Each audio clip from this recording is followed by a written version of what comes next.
నమస్తేనండి, మీ సతీష్. ఆమె మిమ్మల్ని మోహిస్తోంది. ఈ డైలాగ్ పై మీ అభిప్రాయం ఏంటి అనేది ఖచ్చితంగా కామెంట్ చేయండి. అంటే ఈ డైలాగ్ మీకు నచ్చిందా, అసలు ఈ డైలాగ్ చూసాక, ఈ సీన్ చూసాక మీకు ఎట్లా అనిపించింది అనేది షేర్ చేయండి మీ అభిప్రాయాన్ని. ఈ క్లిప్ పై నా అభిప్రాయం ఏంటి అనేది కూడా ఈ వీడియోలో చెబుతా. అయితే ఇదే నేపథ్యంలో ఈ రామాయణ మూవీ రిలీజ్కి ముందే వివాదంలో చిక్కుకుంది. ట్రైలర్ చూసాక ఢిల్లీలోని శ్రీ రామ్ లీలా మహాసంఘ అధ్యక్షుడు అర్జున్ కుమార్ అలాగే ఆ కమిటీ సభ్యులు ఈ సినిమాపై తీవ్ర ఆందోళన వ్యక్తం చేస్తూ ఈ మూవీ టీంకి అయితే లేఖ రాశారు. వాళ్ళ అభ్యంతరాలు ఏంటంటే, మేము ఈ సినిమాను పూర్తిగా స్వాగతిస్తాం, లక్షలాది మంది చూడాలని కోరుకుంటున్నాం, అట్లాగే ఈ రామ్ లీలా కమిటీ సభ్యుల కోసం ప్రత్యేక ప్రదర్శనలు కూడా మేమే ఏర్పాటు చేస్తాం, కానీ ఈ టీజర్ ట్రైలర్ చూసిన తర్వాత మాకు కొన్ని విషయాల్లో అసంతృప్తి కలిగింది, ట్రైలర్ మాకు కొంత బాధ కలిగించింది, అందులో కొన్ని భావోద్వేగాలు సరిగా లేవు అని మాకు అనిపించింది, అట్లాగే నటీనటుల కాస్ట్యూమ్స్ కూడా కొన్ని సన్నివేశాల్లో ఆమోదయోగ్యంగా లేవు, అందుకే సినిమా విడుదలకు ముందే ఖచ్చితంగా మాకు చూపించాలి అంటూ డిమాండ్ చేశారు. దానికి ఒక ఉదాహరణ కూడా వాళ్ళు చెప్పారు. గతంలో వచ్చిన ఆది పురుష్ సినిమాలో కొన్ని సీన్లపై వచ్చిన వ్యతిరేకత నేపథ్యంలోనే ఈసారి ముందస్తు చర్యలు చేపట్టినట్లు ఆయన తెలిపారు. అలాగే ఈ రామాయణ సినిమాలో కూడా కొన్ని సన్నివేశాలు, కొన్ని సంభాషణలు అభ్యంతరకరంగా ఉండే అవకాశం ఉంది అనే సమాచారం మాకు అందింది, అందుకే ముందుగానే స్క్రీనింగ్ నిర్వహించి వాటిని తొలగించాలని కోరుతున్నట్లు కూడా ఆయన అండ్ ఆ టీం అయితే మీడియాతో తెలిపింది. ఇంకో మాట వాళ్ళు చెప్పింది ఏంటంటే, ఈ సనాతన ధర్మం, సంప్రదాయ రామ్ లీలా ప్రదర్శనలతో సంబంధం ఉన్న వ్యక్తులు, సంస్థల మనోభావాలు దెబ్బతినకుండా ఉండేందుకు ఈ ముందస్తు ప్రదర్శన అవసరం అని ఆయనైతే తేల్చి చెప్పారు.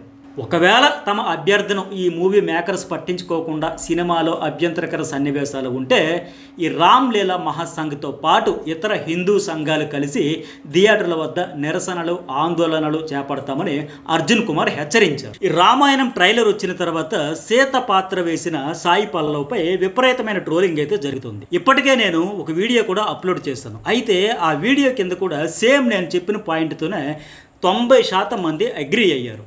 బట్ కొందరు సాయి పల్లవి అభిమానులు మాత్రం కొంత అబ్జెక్ట్ చేసిన వాళ్ళలో కూడా ఎక్కువ మంది అనే పాయింట్ ఏంటంటే, సాయి పల్లవి తప్పేముంది, ఆ డైరెక్టర్ చూసుకోవాలి కదా, ఆమె ఒక నటిగా ఆ డైరెక్టర్ ఎట్లా చెబితే అట్లా చేస్తుంది, ఆమె వాయిస్ మాడ్యులేషన్, డైలాగ్స్, డిక్షన్ అనేవి అవన్నీ డైరెక్టర్ బాధ్యత అంటూ చాలామంది అయితే ఆమె అభిమానులు కామెంట్లు చేశారు.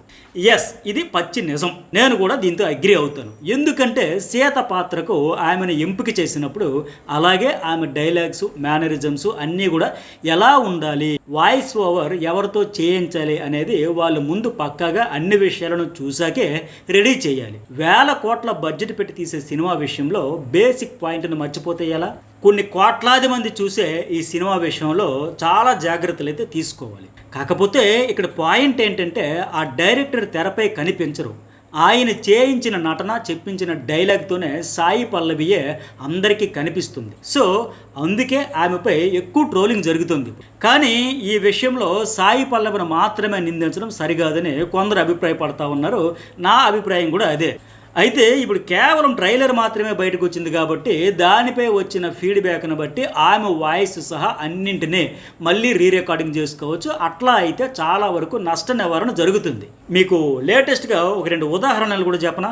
మంచు విష్ణు భక్త కన్నప్ప సినిమా ట్రైలర్ రిలీజ్ అయినప్పుడు శివయ్య అనే డైలాగు డిక్షన్లో ఆ లోతైన ఫీల్ లేదు, ఆర్ద్రత లేదు, భక్తిభావం కనబడలేదు, నాభిలోంచి గుండె లోతుల్లోంచి రావాలి ఆ ఫీల్ అయితే కనిపించలేదు అని విపరీతమైన ఏదో 4 పైనుంచి వచ్చింది తప్ప నేను ఆపదలో ఉన్నాను కాపాడాలని మాదిరిగా గుండె లోతుల్లోంచి, నాభిలోంచి రాలేదు అంటే విపరీతమైన ట్రోలింగ్ అయితే, నెగిటివ్ కామెంట్స్ కూడా వచ్చాయి. దీంతో ఆ డైలాగ్ను మెయిన్ సినిమాలోంచి తీసేశారు. ప్రేక్షకుల ఫీడ్బ్యాక్ను గుర్తించి, గమనించి జాగ్రత్త పడ్డారు. అట్లాగే లేటెస్ట్గా పెద్ది మూవీలో హీరో వెళ్ళి హీరోయిన్ పాత్రతో చేసిన కొన్ని చేష్టలపై కూడా తీవ్ర స్థాయిలో విమర్శలు వస్తే సినిమా రిలీజ్ అయ్యాక వాటిని ఎడిట్ చేసేసారు, చాలా వరకు తీసేశారు. నేను నిన్న చేసిన వీడియోకు శశికిరణ్ పులబోట్ల అనే మెయిల్ ఐడి నుంచి అతని కోణంలో ఎక్స్ప్లెనేషన్ చేస్తూ చాలా పాయింట్లతో ఒక పెద్ద కామెంట్ పెట్టారు. ఆయన నిజంగానే చాలా కోణాలను టచ్ చేశారు, చాలా లోతైన విశ్లేషణ చేశారు. వాటితో నేను కూడా అగ్రి అవుతాను. కానీ ఎవరో మరొక అతను కూడా ఒక కామెంట్ పెట్టారు. ఆయన ఏమంటారంటే, సాయి పల్లవి వాయిస్ సెట్ అవ్వలేదని ఎట్లా అంటావు, సీత ఒరిజినల్ వాయిస్ విన్నావా, ఆమెను చూసావా, ఎలా కంపేర్ చేస్తావంటూ ప్రశ్నించారు. ఇది అర్థం పర్థం లేని ప్రశ్న అనేది నా అభిప్రాయం. ఎందుకంటే సీతాదేవి అనగానే మనకు తరతరాలుగా ఒక స్థిరమైన భావన ఉంది.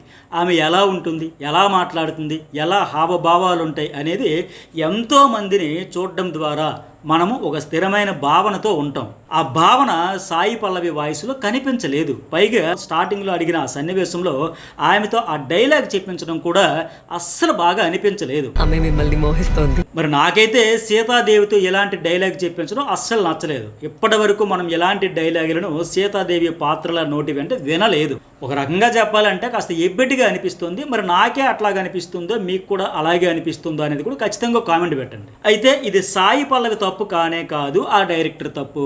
సరిగ్గా సీతాదేవి పాత్రను డిజైన్ చేయలేదనే భావన ఈ ట్రైలర్లో పర్టికులర్గా ఈ డైలాగ్ వింటే అనిపిస్తుంది. దీనికి రామాయణ కాలంలోనికి వెళ్ళి సీతాదేవి ఎట్లా మాట్లాడింది అనేది ప్రత్యేకించి చూడాల్సిన పనే లేదు. రాముడు ఎలా ఉండాలి, సీత ఎలా కనిపించాలి, లక్ష్మణుడు ఎలా మాట్లాడాలి, హనుమంతుడి రూపం ఎట్లా ఉండాలి అనే విషయంలో తరతరాలుగా మన మనసుల్లో కొన్ని రూపాలు బలంగా స్థిరపడిపోయాయి. పాత సినిమాలు, టీవీ సీరియల్స్, చిత్రపటాలు, ఫోటోలు, విగ్రహాలు, క్యాలెండర్లలో చూసిన ఆ దేవతామూర్తులు ఇవన్నీ కలిసి మన మనసుల్లో ఒక ఐడియల్ సీతను సృష్టించాయి. అందుకే ఆ ఇమేజ్కు కొంచెం భిన్నంగా ఎవరైనా కనిపిస్తే మనసు వెంటనే అంగీకరించదు. నేను ఇంతకు ముందు చెప్పిన సాయి కిరణ్ గారు కూడా ఇదే అభిప్రాయం వ్యక్తం చేశారు. అదే నిజం కూడా. అయితే ఈ అభిప్రాయం సినిమా అంతా చూశాక మారుతుందా అంటే చెప్పలేం. ఎందుకంటే మనకు సాయి పల్లవి వాయిస్ లో ఆమె కనిపిస్తుంది తప్ప సీత పాత్ర కనిపించడం లేదు. అందుకే మూవీ టీం ఖచ్చితంగా ఆమె వాయిస్, మాడ్యులేషన్, డిక్షన్, సీన్లపై లోతైన దృష్టి పెట్టాలి.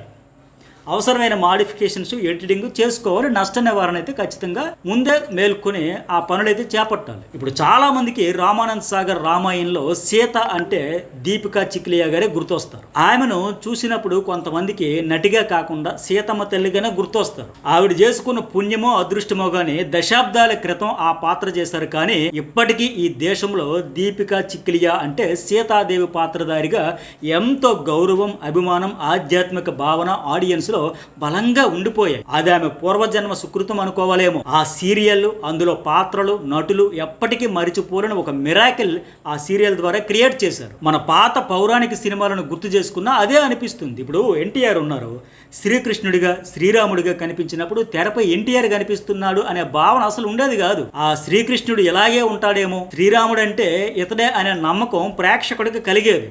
ఆ పాత్ర చేసిన విధానం, డైలాగ్ డెలివరీ, హావభావాలు, డిక్షన్ అన్నీ కలిపి ప్రజలకు ఆ భావన కలిగించేవి. పౌరాణిక పాత్రలో నటించడం అంటే కాస్ట్యూమ్స్ వేసుకుని, మేకప్ వేసుకుని కెమెరా ముందు నిలబడడం మాత్రమే కాదు, ఆ పాత్రలోనికి పరకాయ ప్రవేశం చేయాలి. ఈ పాత్రకు ఈ ఆర్టిస్ట్ తప్ప ఇంకెవరూ సెట్ కాలేరేమో అనే భావన కలిగించాలి. ఇప్పుడు రాజు పాత్రధారి మాట్లాడే విధానం వేరు, భటుడు మాట్లాడే తీరు వేరు, ఋషి మాట్లాడే విధానం వేరు, దేవత మాట్లాడే విధానం వేరు. ఆయా పాత్రధారుల వస్త్రధారణ, వేషధారణను బట్టి వీళ్ళు ఇలాగే ఉండాలి, ఇలాగే మాట్లాడాలి అనే ఒక స్థిరమైన అభిప్రాయం ప్రజల్లో ఉంటుంది.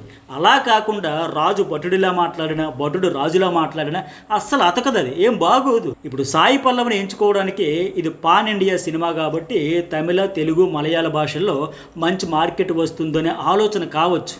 బట్ ఆ మార్కెట్ రావాలంటే ఆమె విషయంలో చాలా కేర్ తీసుకోవాలి. ఎందుకంటే దక్షిణాదిలో ఆమె కొన్ని పాత్రలతో తనకంటూ ఒక ఓన్ ఇమేజ్ సంపాదించుకుంది. మన పక్కింటి అమ్మాయి అనే మాదిరిగా ఆ ఇమేజ్ని అయితే ఉంది. ఆ ఇమేజ్ని దాటి సీతమ్మ తల్లిగా కనిపించాలి అంటే ఆడియన్స్ యాక్సెప్ట్ చేయాలంటే ఖచ్చితంగా ఆమె ఓన్ వాయిస్ను వాడకూడదు. కానీ ఈ బేసిక్ పాయింట్ని మర్చిపోవడం ఏంటి? ఇప్పుడు అనేక విమర్శలు రావడానికి అదే ప్రధాన కారణమైంది. ట్రైలర్లో ఆమె డిక్షన్ నచ్చకపోవచ్చు, లుక్ కనెక్ట్ కాకపోవచ్చు, కాస్ట్యూమ్ నచ్చకపోవచ్చు. అది చెప్పే హక్కు ప్రేక్షకుడికి ఖచ్చితంగా ఉంది. అయితే చివరిగా ఒక మాట ఏంటంటే, సాయి పల్లవి గొప్ప నటి కావచ్చు, ఆమెకు కోట్ల మంది అభిమానులు ఉండొచ్చు, కానీ సీతమ్మ తల్లి పాత్రకు ఆమె సరిపోకపోవచ్చు. అది ఆమె తప్పు కాదు. మరి మీకేమనిపిస్తుంది? సాయి పల్లవి సీతగా మీకు కనెక్ట్ అవుతున్నారా, లేక అంజలీదేవి, దీపికా చిక్లియా, నయనతార లాంటి గతంలోని సీత పాత్రలు మన మనసుల్లో సృష్టించిన ఇమేజ్ వల్ల కొత్త సీతను అంగీకరించడం కష్టంగా ఉందా? అసలు మీ అభిప్రాయం ఏంటి? కామెంట్లో తెలియజేయండి. ఈ ట్రైలర్ చూసి తీర్పు చెప్పాలా, లేక సినిమా విడుదలయ్యే వరకు వేచి చూడాలా అనేది కూడా మీ అభిప్రాయం అయితే కామెంట్ బాక్స్లో తెలియజేయండి. ఈ అనాలిసిస్ వర్త్ అనిపిస్తే లైక్ చేయండి, షేర్ చేయండి. ఇలాంటి మరిన్ని వీడియోల కోసం ఛానల్ అయితే సబ్స్క్రైబ్ చేసుకోండి.